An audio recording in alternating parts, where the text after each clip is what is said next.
नमस्कार साथीहरू। आज म तपाईहरुलाई लिएर आएको छु हेटौँडा स्थित शहीद स्मारकमा। नेपालको झण्डासँगै प्रवेशद्वारबाट भित्र छिर्दै गर्दा यहाँ विभिन्न ऐतिहासिक तथा सांस्कृतिक झल्को दिने संरचना र शालिगहरू देख्न सकिन्छ। मदन भण्डारीको शालिगदेखि हिमालको झल्को दिने संरचना, हेलमेट र बाइकसँग सम्बन्धित आकृति अनि अन्त्यमा रहेको गैँडाको शालिगसम्म आइपुग्दा यो ठाउँ केवल स्मारक मात्र नभएर विभिन्न पक्षलाई एउटै ठाउँमा समेटेको देखिन्छ। र अब लागौं भित्रबाट यो ठाउँ कस्तो रहेछ भनेर हेरौँ। स्मारकभित्र प्रवेश गरेपछि यहाँको वातावरण निकै शान्त र हरियालीयुक्त देखिन्छ। वरिपरि सुन्दर बगैँचा, बस्नका लागि बनाइएका ठाउँहरू, खानेपानीको व्यवस्था, सफा शौचालय र ठाउँ ठाउँमा राखिएका डस्टबिनहरूले यहाँको व्यवस्थापनलाई पनि राम्रोसँग देखाउँछन्। यहाँ नेपालको झण्डा र विभिन्न किसिमका शालिग तथा संरचनाहरू पनि ठाउँ ठाउँमा देख्न सकिन्छ। अनि यहाँबाट वरिपरि हेर्दा टाढासम्म देखिने हरियाली र पहाडको दृश्यले यो ठाउँको सुन्दरता अझै बढाइदिन्छ।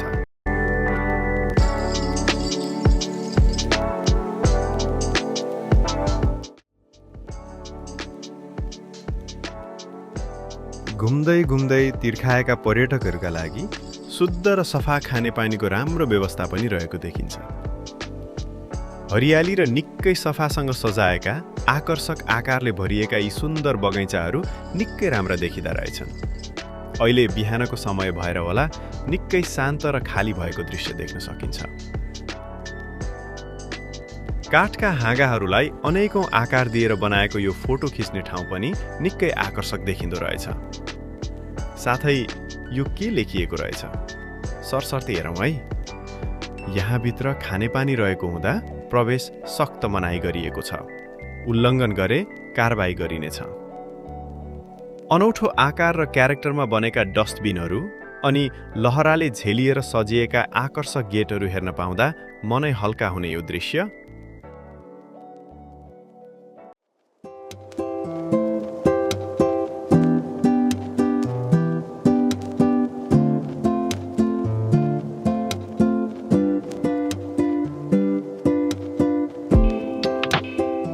साथै यहाँ केही शालिगहरू पनि देख्न सक्नुहुन्छ। र यहाँ रहेको छ 10 रुपैयाँ तिरेर आफ्ना अमूल्य पलहरूको तस्बिर झोलुङ्गे पुलमा बाँधेर तस्बिर खिच्न चाहनेहरूका लागि पनि यो सुविधा रहेको छ। एउटै ठाउँमा यति धेरै कुराहरू समेटेको पाउनु पनि हामी पर्यटकहरूका लागि निकै भाग्यको कुरा हो।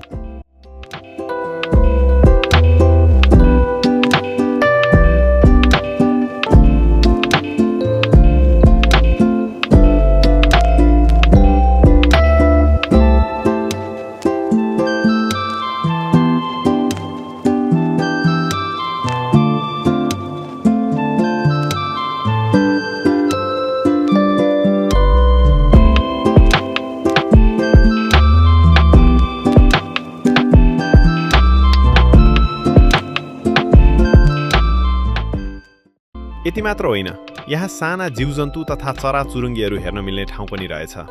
जायरो, गिद्ध, मुसा, परेवा लगायतका विभिन्न जीवजन्तुहरूलाई पनि यहाँ देख्न सकिन्छ।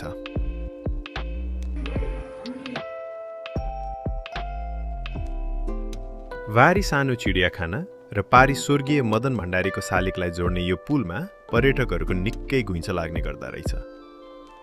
तर आज म अलि बिहानै आएको हुनाले अहिले भने खाली खाली नै छ। त्यसैले सानो भिडियोमा पनि खिचिहालौँ भनेर केही दृश्यहरू खिचे।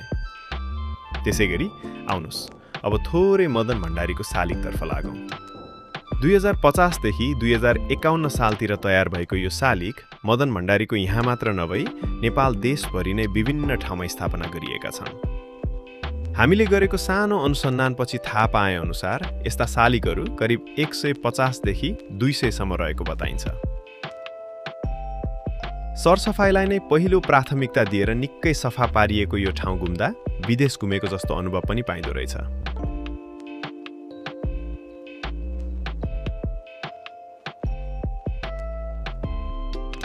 त्यसपछि संग्रहालयतर्फ हेर्दा नेपालमा रहेका विभिन्न जातजाति र समुदायको पहिचान झल्काउने पहिरन तथा संस्कृतिलाई प्रस्तुत गरिएका आकृतिहरू पनि देख्न सकिन्छ। यी सबैलाई हेर्दा नेपालको विविध संस्कृति र परम्परालाई एउटै ठाउँमा देखाउने प्रयास गरिएको महसुस हुन्छ। त्यसैले हेटौँडा आउँदा इतिहास, संस्कृति र प्रकृतिलाई एकै पटक अनुभव गर्न चाहनुहुन्छ भने शहीद स्मारक पनि घुम्नै पर्ने ठाउँमध्ये एउटा हुन सक्छ।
अब यो जङ्गल जस्तो देखिएको ठाउँमा रहेका नीलो छाना गरेका टहरा जस्ता घरहरू चाहिँ यहाँ पर्यटकहरूले पिकनिक खाने ठाउँहरू हुन्, जसका लागि भने केही शुल्क तिर्नुपर्ने हुन्छ।